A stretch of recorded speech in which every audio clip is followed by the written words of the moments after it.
Olá, eu sou o Felipe.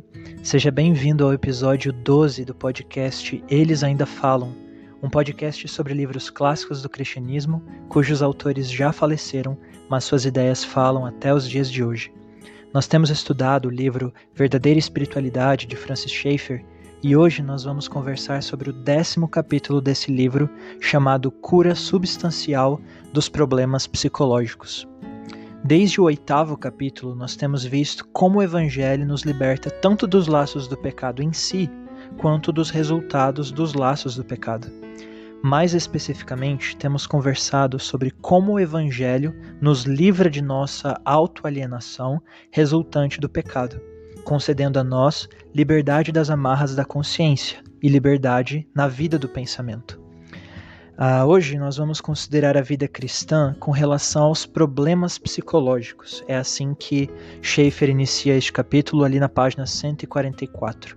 Mas eu quero pular para a página 155 e logo de início citar uma ideia extremamente importante que Schaeffer traz para nós.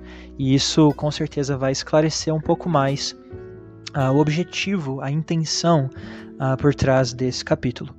Ali na página 155, Schaeffer diz assim: sejamos claros quanto a isto. Desde a queda, não há ninguém que não tenha tido problemas psicológicos. Dizer que o cristão nunca tem problemas psicológicos revela falta de senso. É romantismo que nada tem que ver com o cristianismo bíblico. Todos os seres humanos temos problemas psicológicos. Estes diferem em grau e em espécie, mas de um jeito ou de outro, com maior ou menor intensidade, desde a queda, todos temos algum problema de natureza psicológica. E tratar disto é também parte integrante do aspecto atual do Evangelho e da obra realizada por Cristo na cruz do Calvário. Então, para que fique ainda mais claro, tudo que nós temos visto até aqui diz respeito às consequências da queda no ser humano. Schaeffer diz para nós que esses efeitos da queda quebram todos os tipos de relacionamento que o ser humano tem. Em primeiro lugar, claro, o relacionamento com Deus é quebrado, o relacionamento entre criatura e Criador. O segundo relacionamento quebrado é entre o homem e ele mesmo, entre você e você mesmo. O terceiro tipo de relacionamento que é quebrado por causa do pecado é o relacionamento do ser humano com o outro ser humano. E o quarto e último tipo de relacionamento que é quebrado por conta do pecado é o relacionamento do ser humano com a natureza ou com o meio em que ele vive. E aqui, justamente, o que Schaeffer está dizendo é que todos nós, todos os seres humanos que nascemos pós-queda, pós entrada do pecado no mundo, no universo, temos colhido, sentido, experimentado, vivenciado das mais diversas maneiras as consequências psicológicas do pecado. E quando ele diz problemas psicológicos, ele não está se referindo necessariamente a uma doença específica, mas a problemas dos mais diversos. E daqui para frente a gente vai começar a entender um pouquinho mais a quais problemas psicológicos Schaeffer se refere. Em primeiro lugar, Schaeffer reflete sobre a estrutura humana. É daí que ele parte, é daí que ele inicia sua argumentação.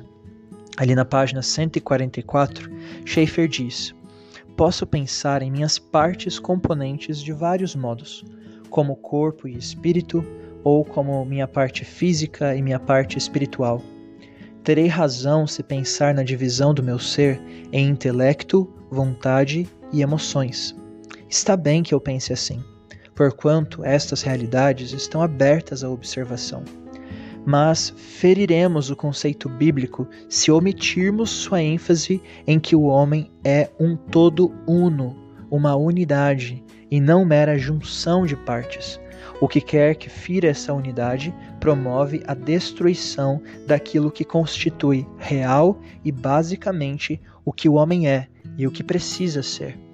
Ou seja, nessa breve análise sobre a estrutura humana, Schaeffer trabalha ali com algumas definições clássicas, mesmo que não utilizando os termos técnicos de cada uma dessas visões.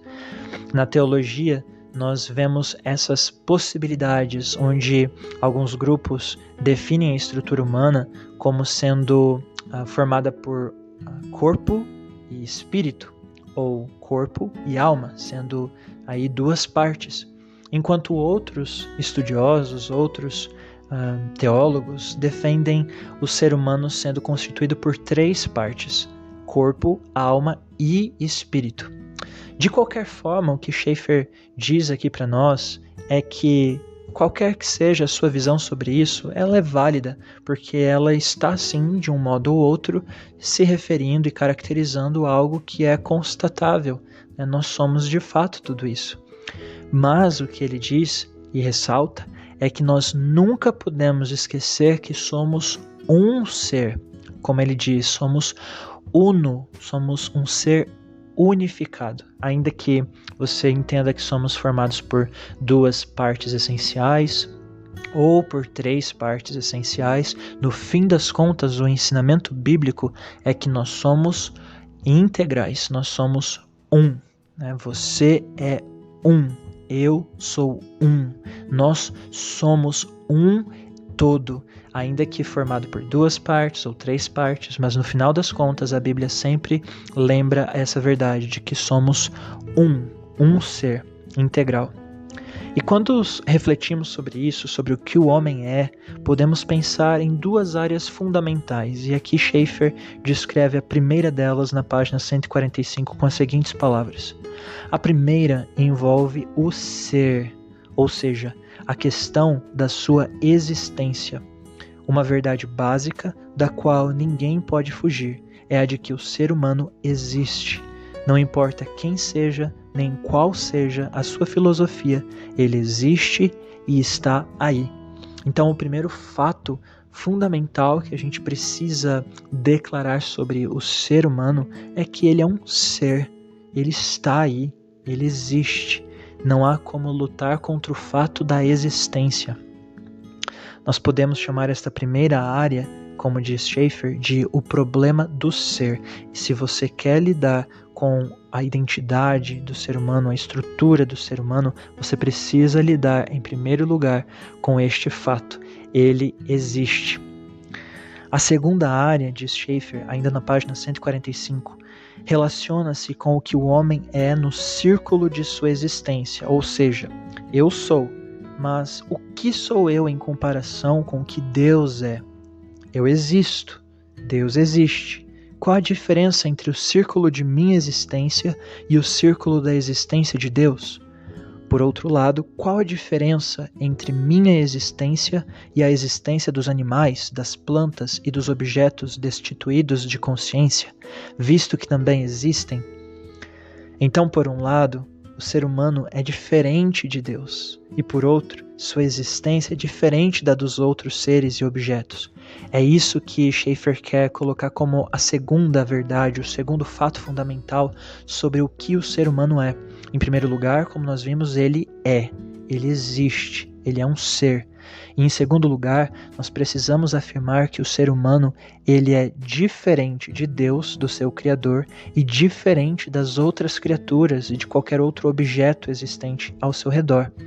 Por um lado, nós somos semelhantes a Deus porque somos pessoais, e isso nos diferencia de qualquer outro ser no mundo, mas também somos semelhantes às outras criaturas porque somos criatura.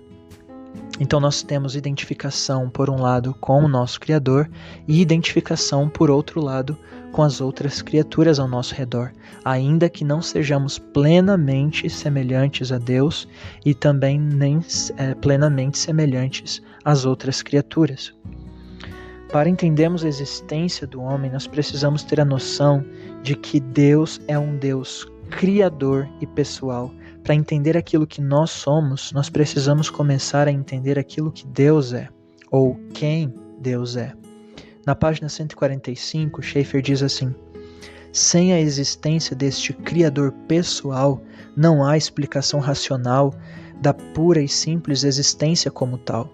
Para explicar a nossa existência, Schaeffer diz, nós precisamos primeiro entender a existência de Deus, porque é a existência dele que torna possível a nossa existência. E se a gente entende toda a realidade a partir da ótica da existência de Deus, de um Deus pessoal, todas as coisas começam a se encaixar e ganhar sentido. Necessitamos de um ponto de referência infinito e de natureza pessoal, exatamente como o Deus da Bíblia é. Schaeffer diz aí mais adiante na página 146, quando eu, como cristão, me inclino perante este Deus que existe, eu posso sair da única posição lógica que o não cristão pode manter, que ele tem que viver consciente, mas em silêncio, no casulo do seu ser, ignorando tudo o que esteja fora do seu próprio ser. O que Schaeffer está dizendo é que enquanto nós não nos dobrarmos diante do fato, da realidade, da existência de um Deus pessoal, nós não conseguimos usar nossa razão para explicar toda a realidade ao nosso redor. Ou seja, o primeiro passo para se entender a realidade, a nossa existência e tudo que há ao nosso redor se dá justamente em se compreender a existência de um Deus pessoal, infinito e eterno. Ali na página 146, eu vou trazer aqui uma citação tanto quanto longa do que Schaeffer diz ali, mas bem importante para a nossa reflexão aqui. Ele diz assim: quando, no entanto, o cristão se rende a Deus, ele pode deixar o seu casulo com a racionalidade em seu devido lugar. O homem sem Deus, desde que seja absolutamente coerente com sua posição, pode saber que existe e nada mais. Não pode saber se existe alguma coisa a mais. Seu problema é que ele não pode viver assim, e ninguém pode lógica e racionalmente. O homem não consegue subsistir nesse casulo de silêncio. Daí ele se condena imediatamente em seu intelecto, não tanto por dizer-lhe Deus, você é um pecador, mas pelo ser que ele é. Deus o fez racional. Ele não pode fugir desse casulo, e no entanto tem que fazê-lo. Fica então esmagado por aquilo que ele é. Embora seja certo que Deus o condena judicialmente dizendo-lhe, você é culpado, o fato é que a própria natureza do homem alienou-o de si mesmo. A tensão dá-se no íntimo do seu ser. Por outra parte, quando o cristão se dobra ante o Criador pessoal, por quem sua própria existência humana anseia, desde os seus pés até os confins do infinito, estende-se uma ponte de respostas e de realidade. Essa é a diferença. Ou seja, tudo que Schaeffer está querendo dizer para a gente é que enquanto nós não crermos na existência de Deus como nosso Criador pessoal, tudo fica travado, a existência humana fica sem explicação. Por que você existe? Por que tudo existe? Por que a realidade é como é? O primeiro passo para fora desse aprisionamento que Schaeffer chama de casulo, nós damos ao entender, ao compreender, ao concordar com o fato de que Deus está aí. Deus é real.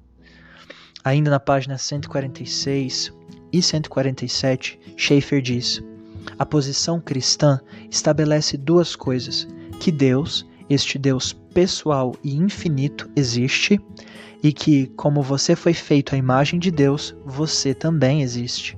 Essas duas respostas acabam em comunhão com o ponto de referência pessoal e infinito que existe, o próprio Deus. Aí é onde se pode encontrar o culto verdadeiro, não em experiências vazias de conteúdo, mas sim na comunhão com o Deus que existe e que está aí. Comunhão para a eternidade e comunhão aqui e agora com o Deus pessoal e infinito, como Abba, Pai. Tudo se resume, no final das contas, com o relacionamento que podemos ter com Deus. Esse relacionamento, essa comunhão de um filho para com o Pai é o que dá o grande significado, o sentido de toda a existência. Nós não sabemos apenas que Deus existe, não sabemos apenas que nós existimos por termos sido criados por Deus, mas também que por Deus existir e nós também, nós podemos nos relacionar com Ele, nós podemos ter comunhão e intimidade com Ele. E é este o verdadeiro culto, como Schaeffer diz, este é o culto verdadeiro. Mas em seguida vem a pergunta: o que eu sou como ser humano, afinal de contas? E aqui Schaeffer inicia uma explicação extremamente valiosa, porque, como nós vimos agora há pouco, nós não somos tão altos quanto Deus, nem tão baixos quanto os animais e outros objetos inanimados. Nós somos semelhantes a Deus em alguns aspectos e semelhantes às criaturas em alguns aspectos. E o que Schaeffer vai dizer a partir de agora é de que quando nós tentamos ser iguais a Deus por conta da rebelião do pecado, nós quebramos, porque nós tentamos ser mais altos do que realmente somos, e aí nós somos descaracterizados. Então, a partir daqui, Schaeffer começa a tratar justamente dessa questão: o que eu sou como ser humano? O pecado tenta nos levar a questionar essa identidade, empurrando cada vez mais o ser humano para cima, para se comparar com Deus, para se colocar como deuses. Mas é justamente a resposta a essa pergunta que a Bíblia nos dá para corrigir todos os problemas e defeitos que a queda traz sobre a humanidade. Schaeffer diz que somos diferentes de Deus porque somos finitos, e somos diferentes de outros seres porque somos pessoais, racionais e morais.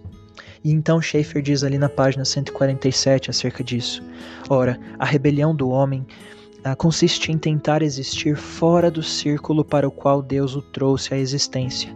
Ele tenta ser o que não é, mas ao tentar ser o que não é, todos os elementos que constituem aquilo que ele é levantam-se contra ele.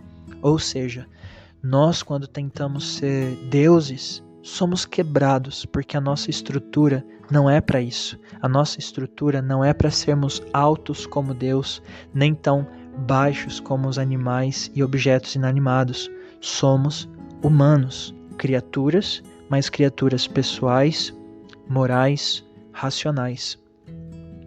A sua racionalidade exige respostas para a unidade do universo e para o propósito da vida humana. Se o ser humano se rende ao misticismo ou à irracionalidade, estará alienado de si mesmo.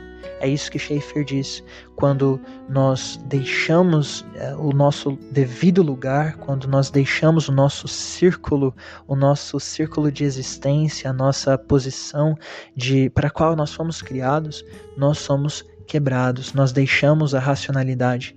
A razão se quebra, se torna insuficiente quando nós tentamos ser deuses, e aí nós precisamos nos render ao misticismo ou à irracionalidade, a meros sentimentalismos, a meras experiências, vivências, algumas delas até sem sentido algum. A mesma coisa acontece em relação à moralidade, não apenas à racionalidade, mas também à moral. O homem, diz Schaeffer ali nas páginas 148 e 149, o homem não pode fugir do fato dos impulsos para a realidade do certo e para o errado dentro de si. E partindo de si próprio, ele não pode produzir padrões absolutos e nem sequer pode cumprir os padrões relativos que inventou. Assim, tanto na área da racionalidade como na área da moralidade, tentando ser o que não é, ele é esmagado e condenado pelo que é. Ao tentar subir ao nível de Deus, nós nos quebramos, nós nos perdemos.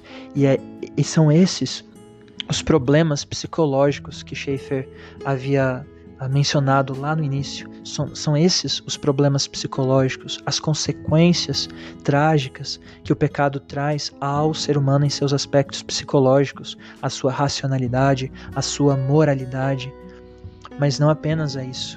O homem está alienado não apenas em seu pensar, como na racionalidade, na moralidade, mas também em seu agir.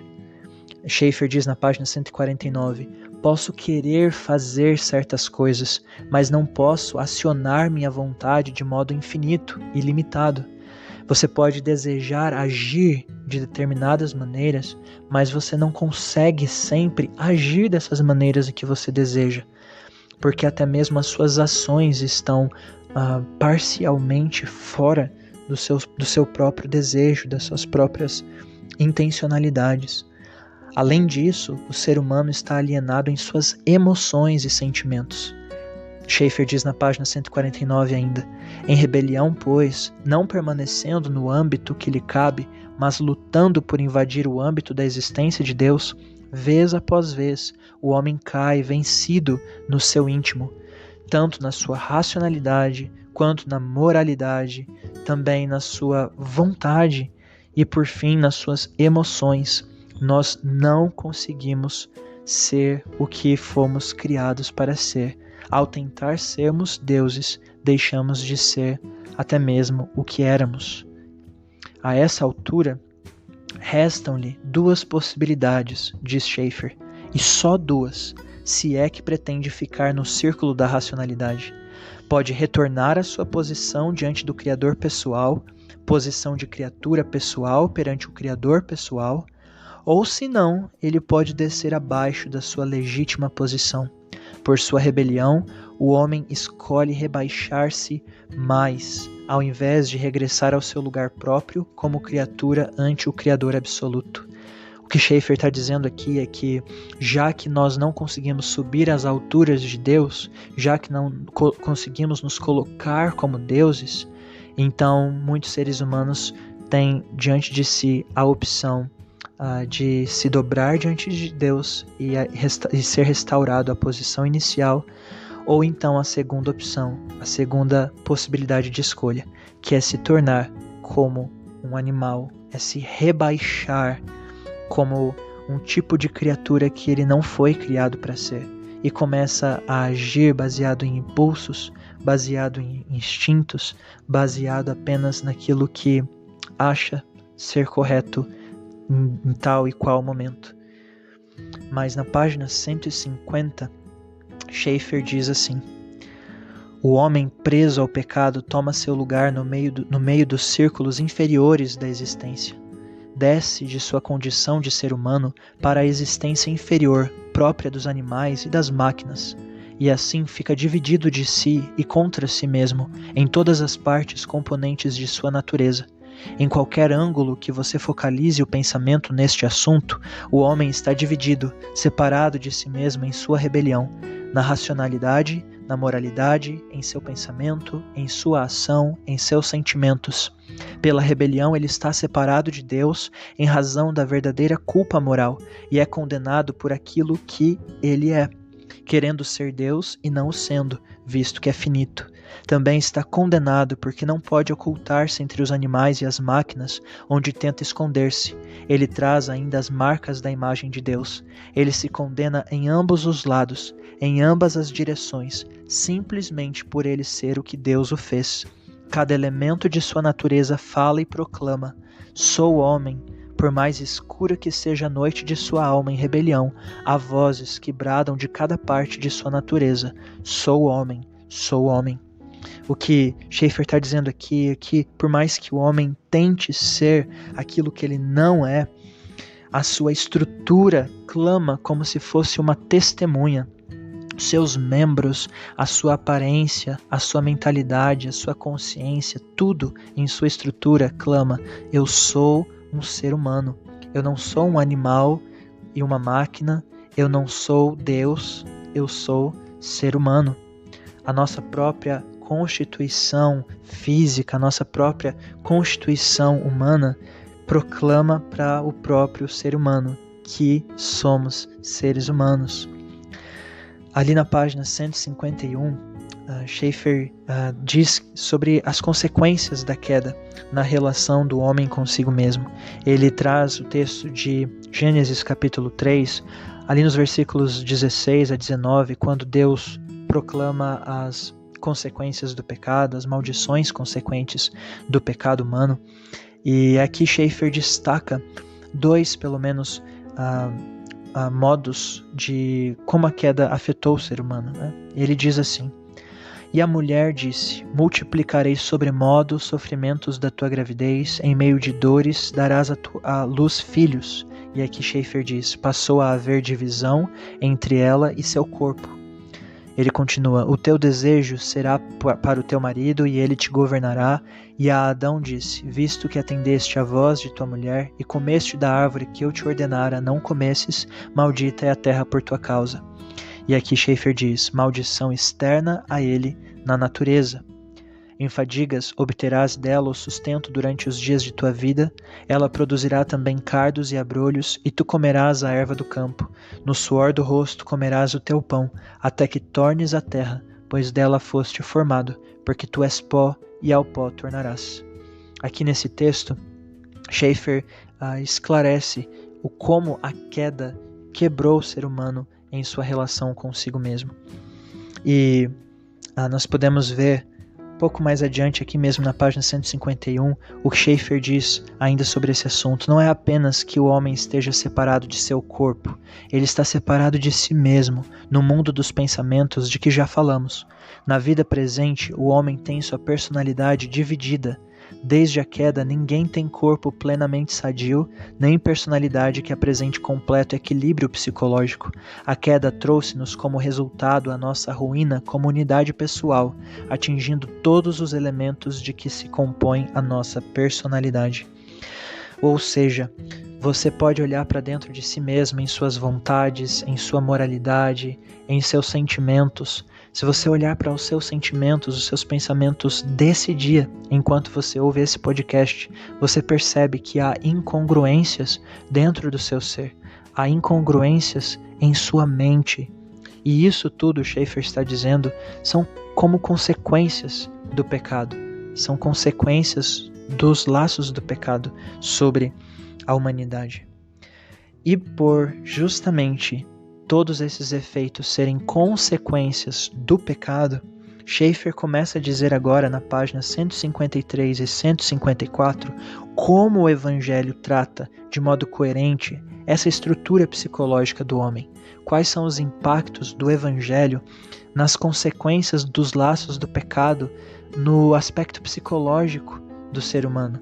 E Schaeffer diz assim nas páginas 153 e 154. Anteriormente discutimos a questão de sermos salvos de nossa consciência individual. Vimos que há forte paralelo entre a justificação e a salvação das amarras da consciência. Sou cristão agora. Chamo de pecado o pecado específico. Reivindico a obra consumada por Jesus Cristo. Posso dizer a Deus, obrigado, Senhor, e minha consciência pode estar em repouso. Notemos que neste processo a culpa real não foi ignorada, não foi varrida para debaixo do tapete. A culpa verdadeira encaixa-se numa estrutura completamente racional, entrosando-se mutuamente o intelecto e os sentimentos morais, sem qualquer ruptura entre eles.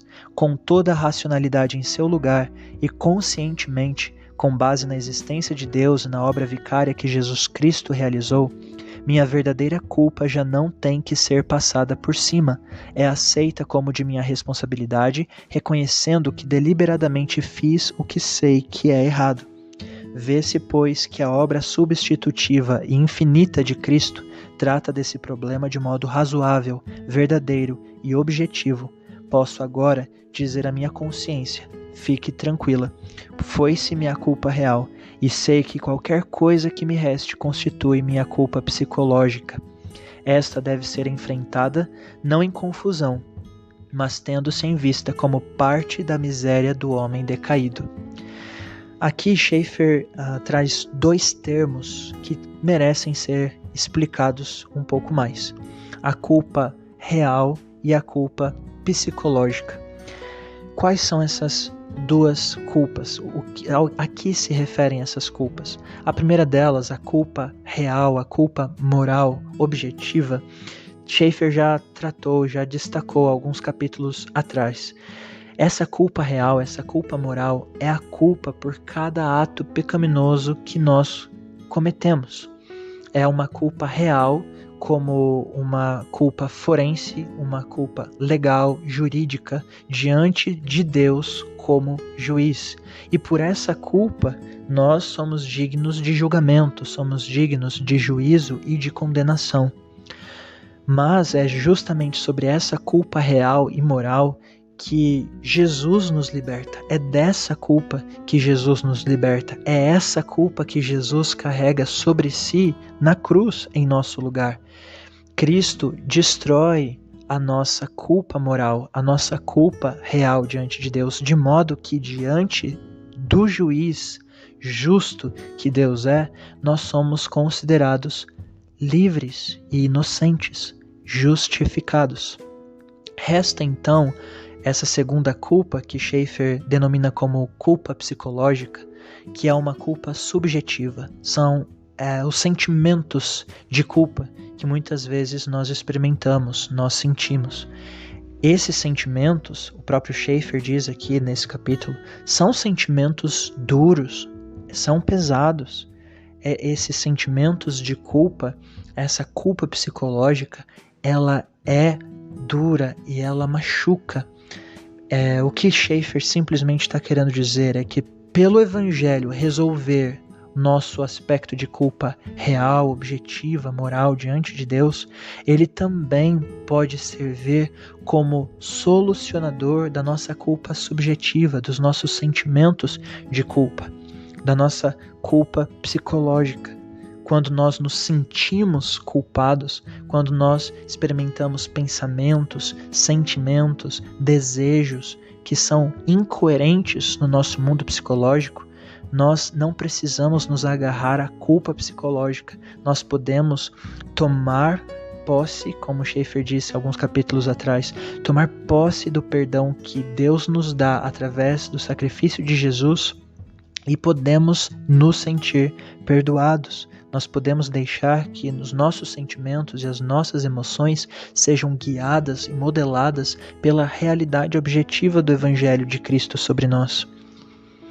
Aqui na página 154, Schaeffer fala sobre a cura substancial que já existe e a que virá futuramente. Eu acabei de mencionar como essa cura substancial que o Evangelho nos dá, sobre o perdão que Deus nos dá através de Jesus, para o aqui e agora. Aqui e agora você pode experimentar essa cura substancial da parte de Deus sobre a sua culpa psicológica, mas é uma cura substancial, ainda não é uma cura total. Essa cura será futuramente total. E aqui na página 154, Schaeffer diz assim: as coisas recebem orientação e eu posso mover-me como um ser humano integral, com toda a racionalidade que possuo funcionando em seu lugar próprio. Não espero tornar-me perfeito, aguardo a segunda vinda de Jesus e a ressurreição do corpo, para então tornar-me perfeito moral, física e psicologicamente.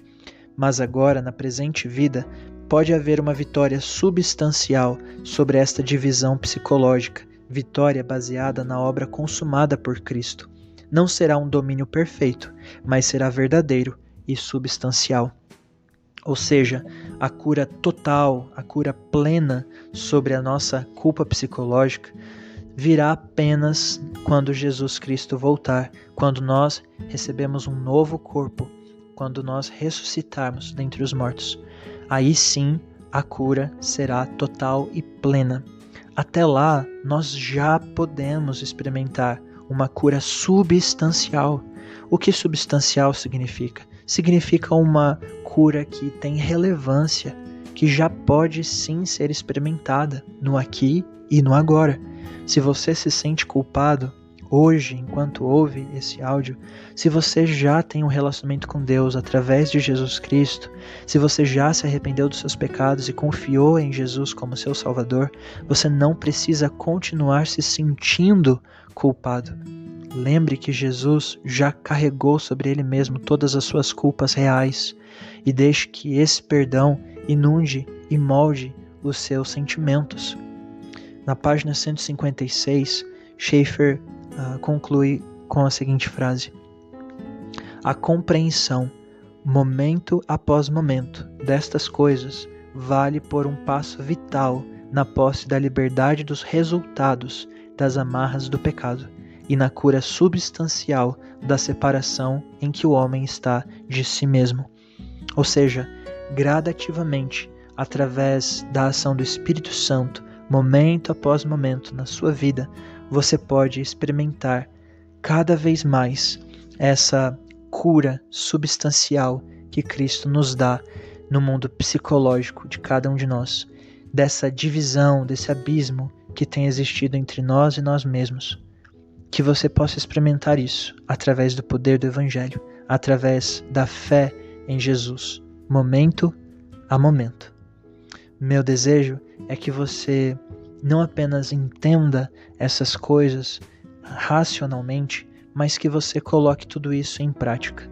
Que essas verdades que sejam mais do que verdades intelectuais para você, sejam verdades espirituais, que elas sejam úteis na sua caminhada, que você aprenda e que você compartilhe sobre essas coisas com outras pessoas. E se você puder, compartilha comigo o que você tem aprendido através desse podcast, o que Deus tem ensinado para você através de tudo isso. Você pode me encontrar ali no Instagram como Felipe C. Anjos, e se você quiser, você pode me mandar alguma mensagem, alguma sugestão ou algum comentário sobre tudo isso que nós temos conversado nesses episódios. Que Deus abençoe você e até o nosso próximo episódio.